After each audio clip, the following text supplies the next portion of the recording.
This is Pet Life Radio. Let's talk pets. Welcome to Animal Rights on Pet Life Radio. Listen to your host, Tim Lincoln. I'm so glad you're joining us today. We've got a great guest and a great topic that's near and dear to my heart, and I'm sure for our listeners out there, you've experienced it too. So I won't give away all the secrets, but we'll definitely tackle them during the show. But our special guest is Cathy Symons, who has written a couple of great books, and we're going to talk a little bit about them and talk about her history with the books and writing the books and the topic in general. So I'm putting a little teaser out there. It's something that unfortunately a lot of us who love our dogs and our cats go through, and we need to know a little bit more about how to make their lives great. So and how this isn't so scary if you help them along the way. So there's your little tidbit. You can think about what it is. But we're going to come back right after these commercial breaks and talk a little bit more to Cathy Symons about her books and the topic at hand. You're listening to Animal Rights on Pet Life Radio. Does your dog itch, scratch, stink, or shed like crazy? Come to Dynavite for help. Order a 90-day supply of Dynavite. Pick up 2 bottles of Lico-Chops, get the 3rd bottle free. New improved Lico-Chops with Omega-6, Omega-3, Vitamin E, and now 6 extra direct-fed microbials. Even better for the digestive tract and immune system. And dogs love it.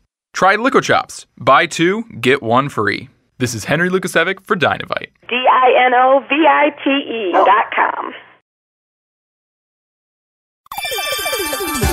Let's Talk Pets on PetLifeRadio.com.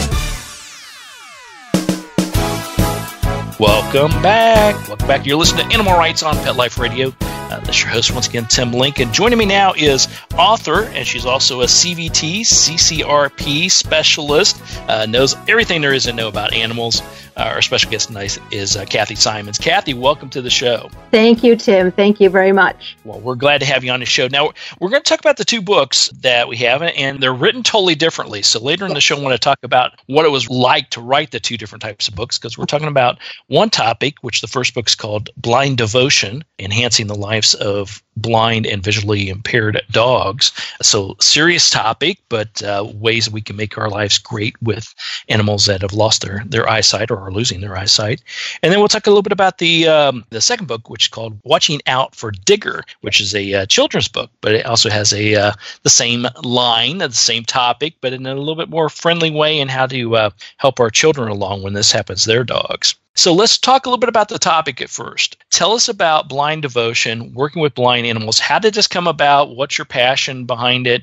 And how did you come about writing the books? Well, as a veterinary technician, I'm always looking for a way to support people with their pets. And how can I make their lives easier? And how can I make their lives and their journey with their pets easier? And so over the 30 years of being a technician, I've seen hundreds, maybe even thousands of blind or visually impaired dogs. And I can hear myself over and over telling clients, your dog's going to be okay. Your dog's going to be all right. And that's because I truly believe that until it happened to me. And then I realized, wow, this is a whole area I'm missing where I could be so much more supportive to clients, because it was devastating. My dog was 7. He was right in the middle of his prime of his life when he went suddenly blind. And then I was left with so much fear about his quality of life and how I was going to keep him safe and how I was going to help him navigate the world.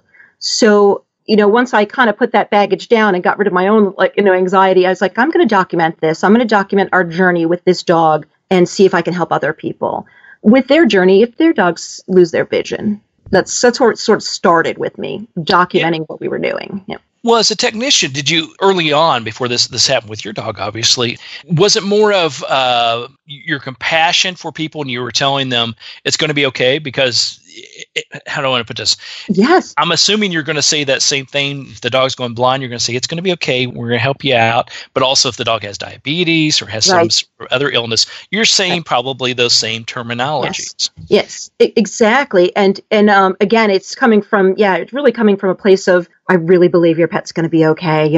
I think we're going to get through this. But I need to find a better way to support these clients and show them, really, how are we going to get through this? Because that's my job. I'm your support staff. I'm your dogs or your cats or your birds advocate. So I needed to find once this happened to me, I was like, boy, this is something I really should focus on helping these clients a little bit better in their journey and their transition into their new life with their dog, or their new things that they're going to have to learn to deal with, or to navigate, or to help their dog adjust to this. Right. And so with your own dog, how did that come about? Was it a sudden type of situation, or had it developed over time and it was going sort of unnoticed just because animals are great at masking what's going on in their lives? Aren't they? They are amazing. Their ability to adapt is incredible. Yeah, he lost his vision over a period of several days to a disease called sudden acquired retinal degeneration syndrome. We don't really know a lot about it. We suspect in veterinary medicine that this may very well be an immune-mediated or autoimmune disease, but I don't believe that we really have a great understanding of the disease. But dogs can lose their vision in a period as quickly as 24 hours or over several days. So it was quite shocking for him as well as it was for us. He just started bumping into stuff. That's how we noticed. He was like, I was like, hey, that's kind of weird. He doesn't really bump into the table leg or the couch. He knows his way around the house. And so some of those subtle, like, I bumped into this, I bumped into that, was what led us to the vet, go to the veterinarian and say, hey, something's not right here with our dogs. And we all know our dogs. We know when something is not right. The look on their face, the way they're acting, the way they feel, conveying their emotions to us, we can feel that. Absolutely. And I totally can empathize with the situation. We talked briefly off air. I had two schnauzers, brothers from the same litter, purebred schnauzers. And about that same age, about 7 years old, Woody developed SARDS, sudden retinal degeneration. His was the 24-hour kind. There was really no sign, no indication of it at all. He had a plethora of other health issues going on. We had been fighting through Cushing's, and he had early stages of diabetes. And he was my real muse, my real educator in the work that I do today. But unfortunately, he had to go through all the struggles to teach me, to allow me to teach, have the voice of tens of thousands of other people to teach him about this. And this was another episode, with Buzz. He lost about 90% of his eyesight over about a 3-year period before he made his transition. But Woody's was overnight. And it was like what you had said and what you had went through, I'm sure. Couldn't understand it. Never experienced that before in our lives. How does that happen overnight? And basically, one day he could see fine going up and down the stairs, no problem. And the next day he couldn't even find the stairs. So it's a scary proposition. And, as their human companion, their heart connection, we obviously start beating ourselves up over the whole situation. How did you go about getting past that transition of the blame and the guilt and everything that goes along with it to say, okay, hey, wait a minute. This is something I got to learn about. This is something we have to live with. And here's a real, as you said, a great educational opportunity as well.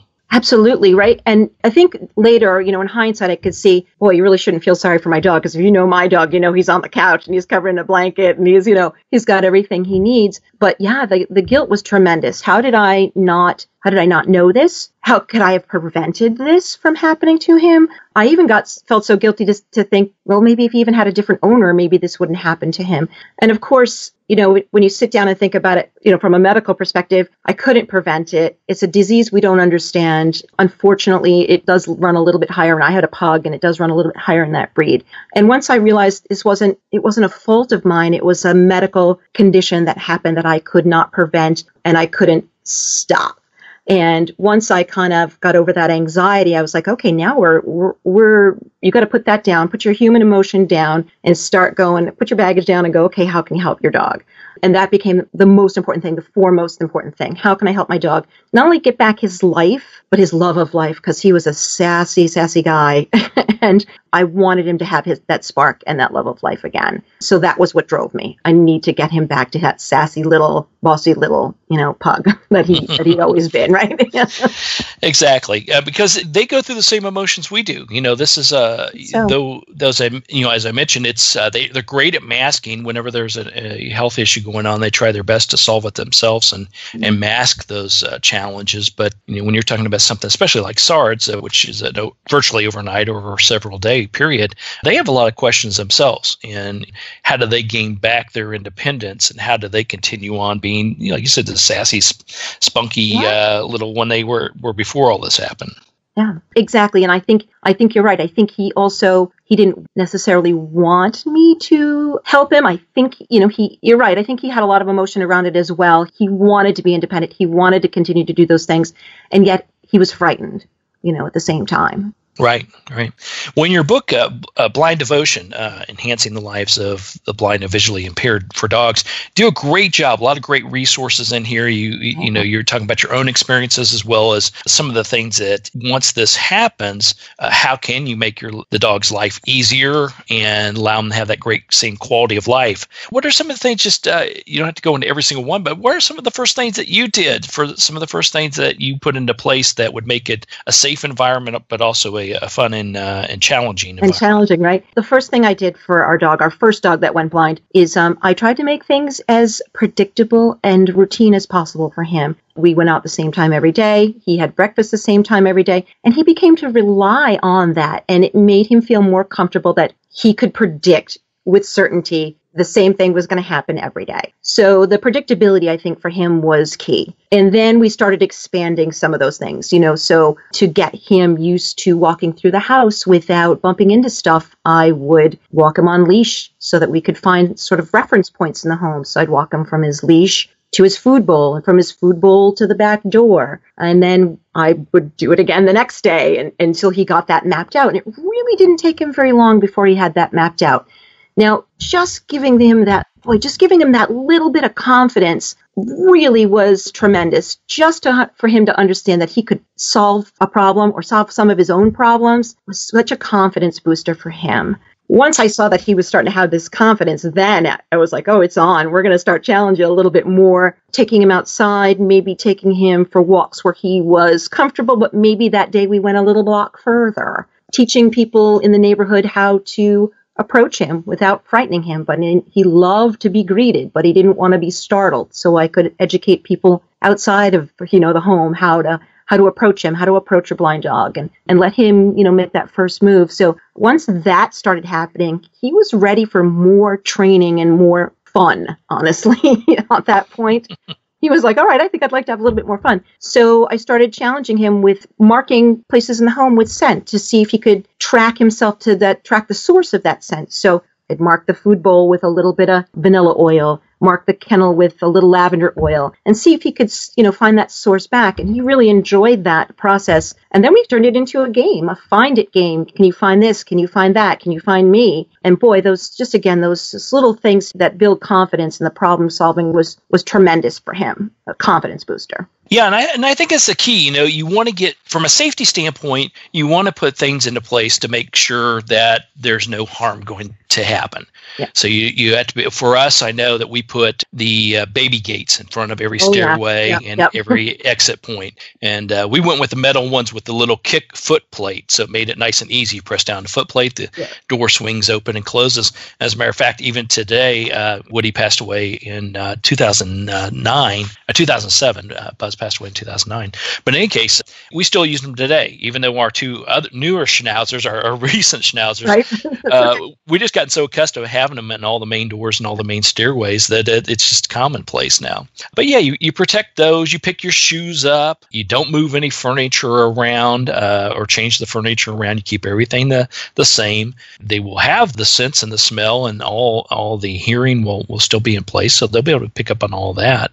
And even for us, the only challenge we ever had, there's a couple episodes I do remember.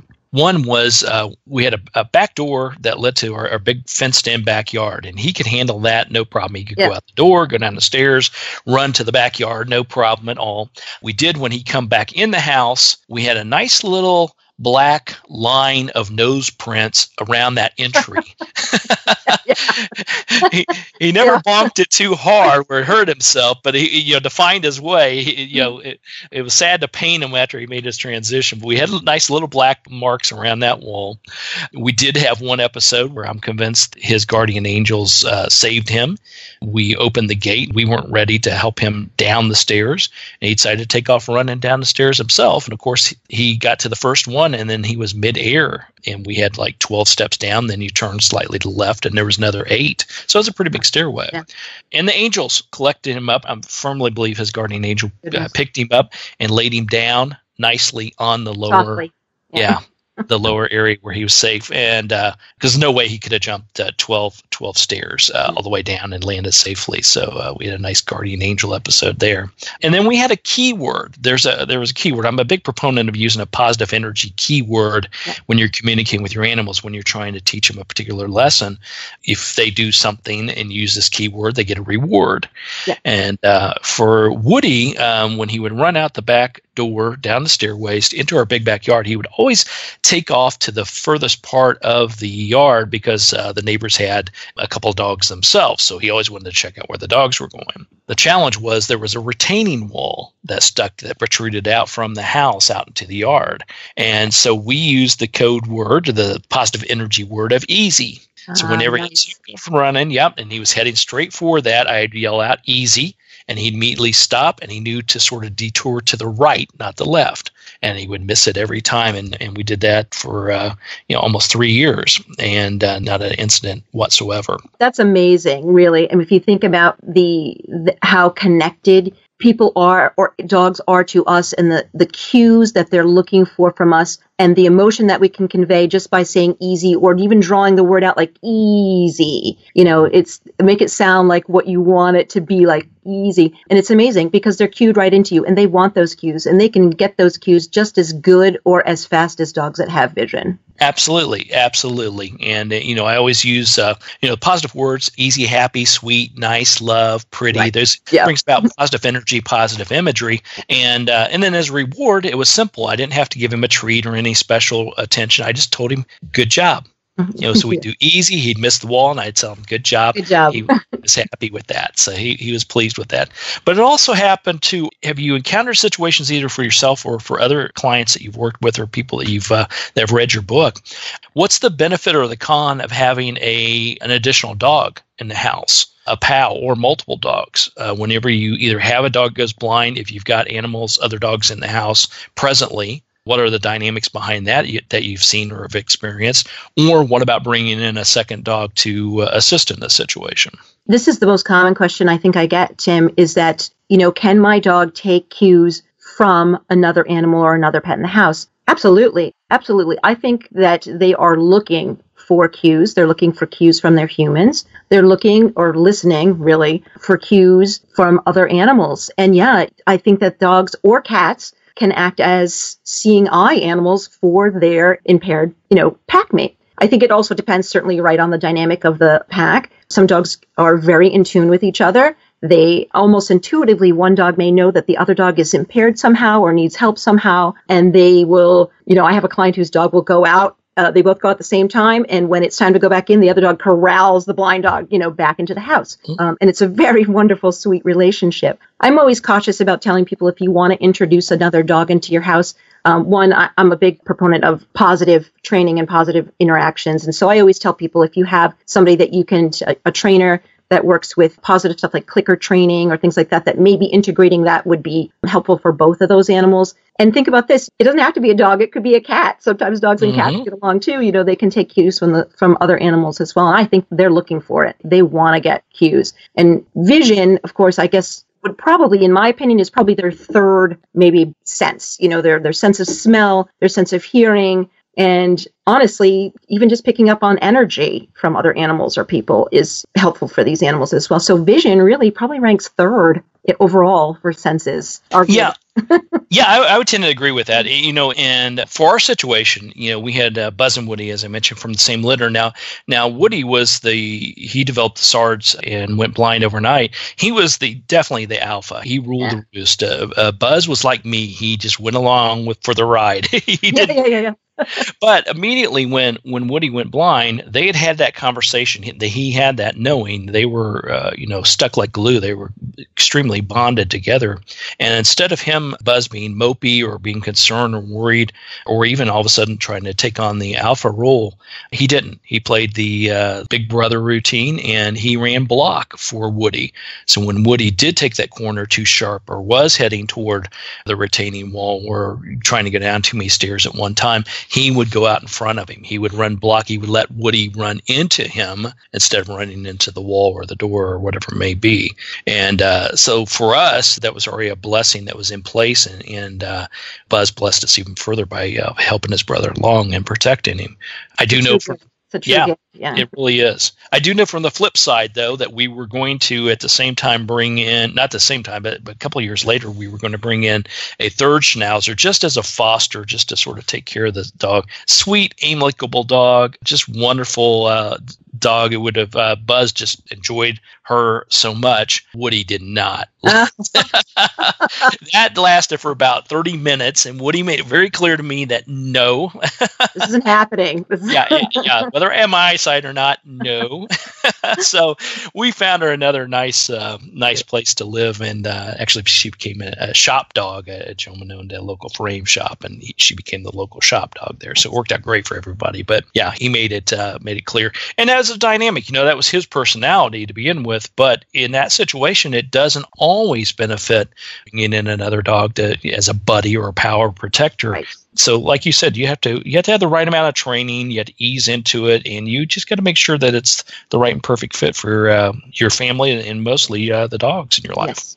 Yeah, absolutely. Definitely. So what were some of the, when you put together the book, Blind Devotion, when you put everything in there, lots of nice tidbits, a lot of items in here that you can do, the halo item to put around that the dog could wear, and it works sort of like a bumper guard, but it looks like a little halo, all these great devices. Did that require a lot of research, a lot of testing? Do you have like 4 cabinets of stuff now and only one of them used? How did that work? Yeah. Oh, yeah. I keep a whole closet of stuff. You never know what's going to work for one dog and what's going to work for another dog. Yes, I did a fair amount of research with that. For our first dog, we used the halo vest for our first dog, and it worked wonderfully. And my dog, because he was a pug, I was always worried about corneal abrasion. So I know he's going to bump into things, but his eyes are so large. Is he going to, are they going to get scratched? And this doesn't completely protect him from corneal abrasion, but it did allow him a sensory feedback. So when he was wearing the halo, if he bumped into something, the halo would touch it first. That sensation was transferred to his shoulders, and he went, "Oh, I'm close to something. I better slow down. I don't want to bump into something." So it allowed him, I like to call it whisker extensions. They're not like that sort of a feeling around and getting more confident and protecting his face and protecting his head from those nasty head bumps. And I did the same thing with our second blind dog. As soon as we got Digger, our second dog, who also had SARS, we got him a halo for paws. We got him right in it. And that was great because he was a very active guy. Same thing. Put that hoop on him, the halo. It fit nice like a harness. It didn't restrict him in his movement. It was very comfortable. The hoop itself is flexible, so he didn't come to an abrupt stop if he would, bump into something, which is something I was worried about. I didn't want him to get hurt either. So there's a nice flexibility to it. So it's a nice, gentle sort of, hey, you're kind of close to something. Don't run into this. Exactly. So we did a lot of research. Yeah, we did a lot of research with that. Great. So what would be the one message that you'd want to get out there when people pick up a copy of Blind Devotion or have a situation where they have a blind or a visually impaired dog or animal? I think people and owners already know this, that the ability to connect with your dog is a gift that has been given to us. We want to sit quietly. We want to sit with our dogs and put our own emotion aside a little bit. We don't want to feel sorry for the dog. We don't want the dog to feel helpless also, because our feeling of helplessness and fear is going to translate to our dogs as helplessness and fears, because our dogs are so in tune to our emotional states. So I think if we can change our mindset a little bit about it, make things positive, you're going to be okay. We're going to make things predictable for you. We're going to help you. We're in charge. We're going to help you, and we're going to be your leader, but we're going to be a leader in a positive manner. So we're not going to do anything aversive. We're not going to do any, water squirting or any of those things. We're going to be a positive leader for our dogs. And with that, I think that if you're able to find somebody who's a trainer, a positive dog trainer, they can help you through some of those steps, because we can teach our dogs lots of things. Verbal commands, touch cues are great. And we can pair verbal cues with touch cues, so our dogs learn to understand that not only the verbal cue sit is sit, but if you learn to tap them on there, just give them a one finger touch maybe on the butt, that they understand that means sit as well. So there's many things that we can do, and our dogs want to learn. They want to navigate the world, and they want to be able to problem solve, and they want to please you because they love. That's it. You're absolutely right. So good message, good thoughts on that. I totally agree with you on all of that. And, the key thing is whenever your animal's going through a major challenge, we'll call it, especially when we're talking about going blind or being visually impaired, life's not over. Life should continue on. There's new challenges, new things, and your dog will surprise you about all the things that he and she can still accomplish. So do the things to protect them and help them along, and you're going to continue to have a great life with them. So we're going to take a quick commercial break, and then I want to come back, Cathy, and talk to you a little bit about writing and talk a little bit about the other book, Watching Out for Digger. Thank you, Tim. Yeah, so everybody hang tight. We're going to come back right after this commercial break. You're listening to Animal Rights on Pet Life Radio. Sit. Stay. We'll be right back after a short pause. Well, 4 to be exact. Today's episode is sponsored by Hanover Square Press and The Secret Language of Cats: How to Understand Your Cat for a Better, Happier Relationship by Suzanne Schatz. Have you ever wondered what your cat is saying? In The Secret Language of Cats, Schatz offers a crash course in cat phonics to help you crack the cat code. Perfect for the fans of The Lion in the Living Room and the inner life of animals. The Secret Language of Cats by Suzanne Schatz is available for purchase today. Let's talk pets. Let's talk pets On Pet Life Radio. Pet Life Radio. PetLifeRadio.com. Welcome back to Animal Rights on Pet Life Radio. Continue our conversation with Cathy Symons.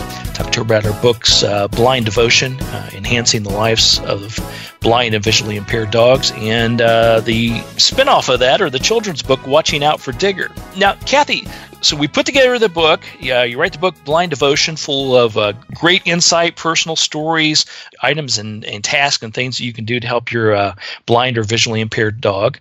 Then I'm assuming that the Watching Out for Digger book, the children's book, came out after that. Yes, correct. Yeah. So were you just sitting around one day thinking, wow, this be pretty easy to draw some, get an illustrator, put some cartoon sort of things in there and whip this out? Or was this something more of, I need to get the message down to the youth, the youngsters, how they can understand all this? That's exactly how it hit me. I was thinking, my goodness, why am I not teaching children this? And at that point, we had adopted our second dog who had come up in rescue. He was a 6-year-old pug who was already blind from SARS. And so they were sort of worried about him being unadoptable because he was blind. And so it's loosely based off of this adoption of our third pug, Digger. And I thought, I've got to be teaching children about living with disabled dogs. And I'm hoping, as I'm reading to children, that they're understanding that they're not only learning compassion and empathy for animals, but that it translates to how we should treat people. So that's what it hit me. And I thought Digger is a great example of living life to the fullest, because he was a presence for sure. There you go. And it can be very scary. It's very scary for us adults when we have to experience this and help our animals along. But our children, they have lots of questions and lots of doubts and wondering if their favorite furry friend is going to be okay. Yeah.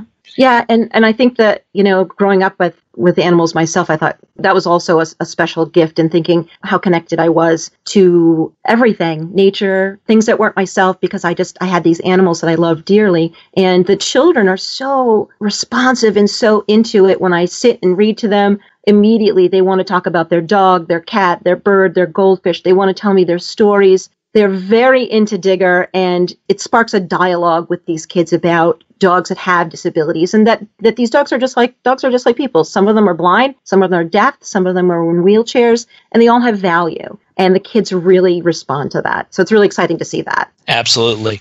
Absolutely. And our dogs continue to be great teachers as well, because our children, as well as adults, but children, they experience this in their own lives. And if they can see a dog can get through it okay, then perhaps they can get through it okay.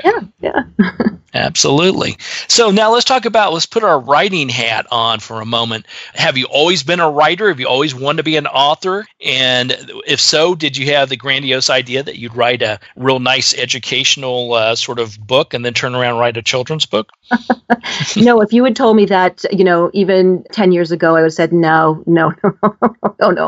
I would not have thought of that. My specialty, I'm a veterinary technician, but my specialty is as a canine rehabilitation practitioner. And so my passion or my efforts and my energy and my love goes into taking care of dogs that have physical impairments and teaching their owners how to have their dogs adapt to those types of physical impairments and then guide them through how we can make those dogs their quality of life better and make their mobility better, make their pain level better. So I focus a lot on rehab and physical impairments rather than sensory impairments. But then again, I also came to that conclusion, like we talked about earlier, like, oh, you're missing this whole big piece where you should be an advocate. You're supposed to be an advocate for your patients. And I need to share this with people. And when I share those with people, and then they learn things to do with it, and then they're excited, and then they share with other people. So it's exciting to see. Yeah, it's exciting.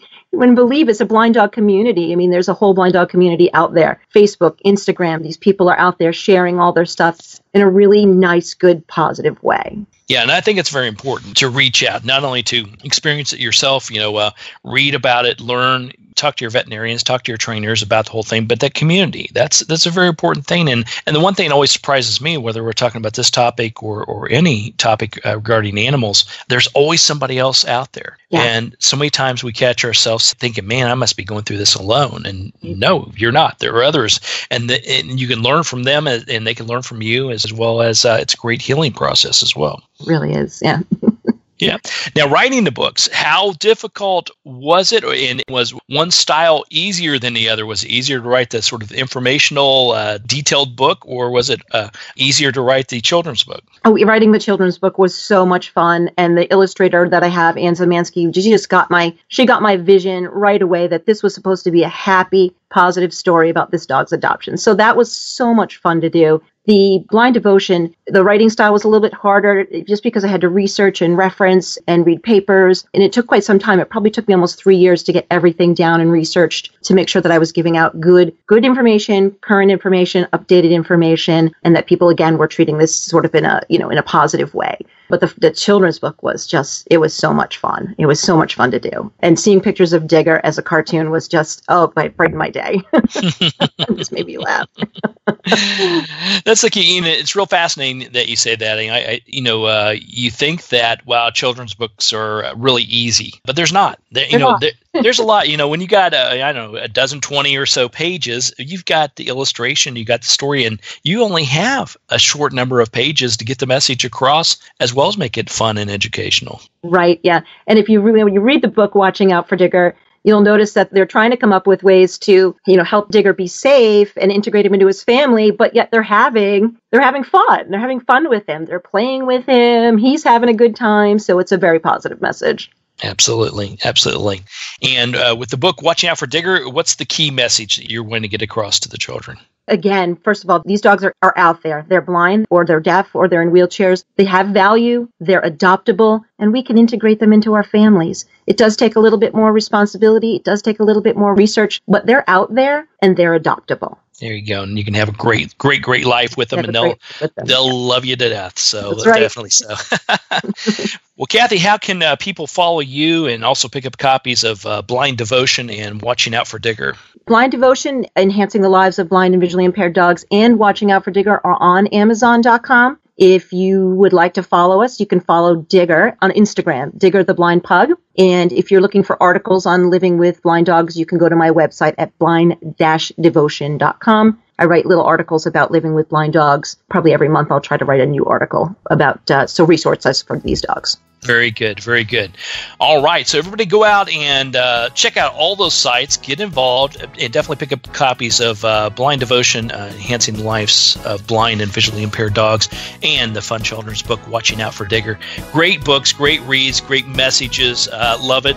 Cathy, thank you so much for everything, and good luck with everything. We'll talk with you somewhere down the road. Tim, thank you very much. It was a great opportunity. It was wonderful. Thank you again. My pleasure. Well, we're coming to the end of the show today. I want to thank everyone for listening to Animal Rights on Pet Life Radio. I want to thank our producers and sponsors for making the show possible. And if you have a great idea, or if you've written a blog, an article, or a book, you can definitely drop us a line here at PetLifeRadio.com.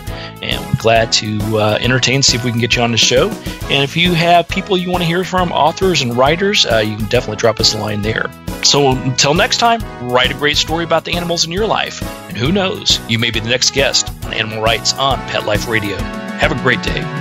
Let's Talk Pets, every week on demand, only on PetLifeRadio.com.